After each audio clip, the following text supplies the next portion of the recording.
Coming up next on the Jeff Crilley Show, we are going to go behind the scenes of one of the most iconic events in Dallas, the Mad Hatters. Their story just ahead.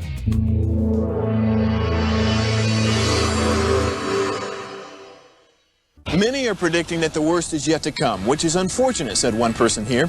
Until now, they've enjoyed the reputation of being the nation's icebox. Watched a burglar in his home this morning by webcam. As a journalist of over 25 years, stories are what make my world turn. Reporting live from the Dallas newsroom tonight, Jeff Crilley, Fox 4 News. But in 2008, I took the jump from my familiar life and started a PR firm from my home. We're talking about anyone with a camcorder like the one I'm using becomes a television network. We started slowly growing the company, and we now have over 100 clients, and we've branched into the world of live digital broadcasting. I now own 8 different TV studios and have a huge team, and the stories that I now get to share are sometimes the most important of my life.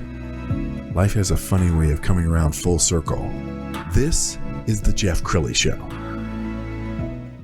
Well, when I got to Dallas in 1992, I was told there are several events that are must-see events. Cattle Barons, Crystal Charities, and of course, Mad Hatters. And they've been doing that now since 1988. I cannot believe that. Joining us to talk about that today, Anne Stodghill. She's the Majestic Mad Hatters co-chair this year. And Sarah Jo Harden. She's the president of the Arboretum. Thanks for coming on the show, ladies. Thank you. Thank you. Awesome. Okay, well, let's start with you, Sarah Jo. Let's talk about the history of this event. Well, in 1988, a lovely member of the Women's Council of the Dallas Arboretum, Carol Ann Brown, decided we could do a special fundraiser involving hats and came up with this special event. And it's been well attended for 35 years now, and we are so thrilled to do it again this year with our wonderful co-chairs Anne Stodghill and Christina Wren. And it is such a beautiful tradition, and it supports a women's garden at the Dallas Arboretum, which is the main purpose for us having the fundraisers such as Mad Hatters. But Mad Hatters is our premier event, and we love it because it is fun and it supports this beautiful garden. Okay, Anne, let's bring you into this. Yes. You're the party girl. I'm the party girl. Absolutely. Right, Absolutely. What can we look forward to this year? Well, we have got a very special floral installation that we are doing. Our friends at Grove Floral Design. Let me actually talk a little bit about the theme before I talk about some of the details. So, of course, Mad Hatters, we have hats, and there's no one more iconic than the late Queen Elizabeth II and the hats that she always wore. She was so known for her beautiful hats. And so we thought with her passing, we would honor her and her hats. And so this year we're going to have a majestic good time and the garden. And so our theme is Majestic Mad Hatters, a celebration of English elegance. And so we're very excited to see how people are going to take that theme. There's generally a different theme every year. And they take the theme and then they interpret it in the hats that they wear. I love that. We're going to show your website. Is it too late for people to get tickets and can they RSVP? We have maybe 1 or 2 left, but we have done a great job selling tickets this year, and we're going to. I think it may be the largest one we've ever had. No kidding. How many people? We're expecting about 650 people. Oh my goodness! Yes, and yes. This is you're partying with a purpose because it's to raise money for this beautiful garden. We're going to show some video of this, and Sarah Jo, why don't you talk about why this garden is so special? This garden is the only public garden in the United States that was created by women, funded by women, and maintained by women, and so it is a tribute to the virtues and strengths of women. It has beautiful sculptured gardens, yet it has delicate garden spaces. It is our beautiful poetry garden and the infinity pool and the wind harp terrace. And phase 2 has a beautiful water feature and our circle of honor. So when we get our visitors there, they can appreciate the tribute to women that a women's garden is. And it has such a rich history of so many outstanding women in Dallas, like Margaret McDermott and Virginia Nick, who started our organization, the Women's Council, and many, many people who have worked so hard on fundraisers all these years to support that garden. And we are continually refurbishing it, planting a new Vitex LE garden. We're just always so happy to be able to provide joy and beauty to over 1 million visitors a year enjoy the garden. And so I can't think of a better, more wonderful philanthropy than bringing joy and happiness and beauty and comfort to people.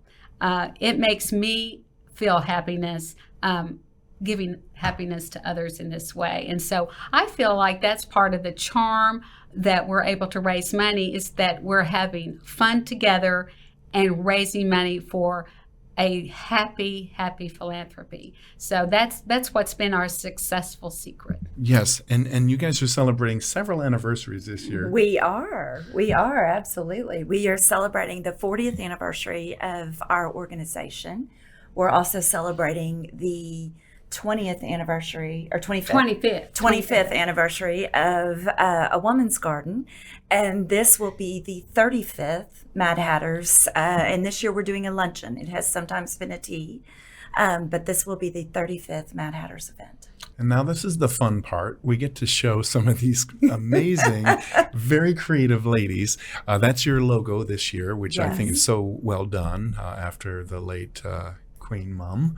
And then just look at some of these. As you guys are looking at these pictures, are you constantly amazed at how creative people are? Yes. Oh, absolutely. We can't wait to see what people come up with.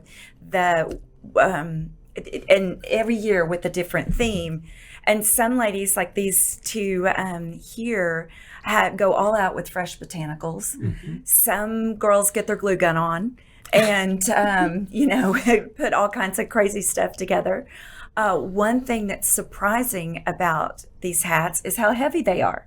Yes. A lot of people have to have chin straps. They have to have, or you'll see a lady walking around with kind of a little stick. And that's to literally help support the weight of the hat. So that's always something that's crazy. You should probably have a masseuse giving neck rubs. Exactly, yes. And then there are some ladies that they go with what would be more of a fashion hat.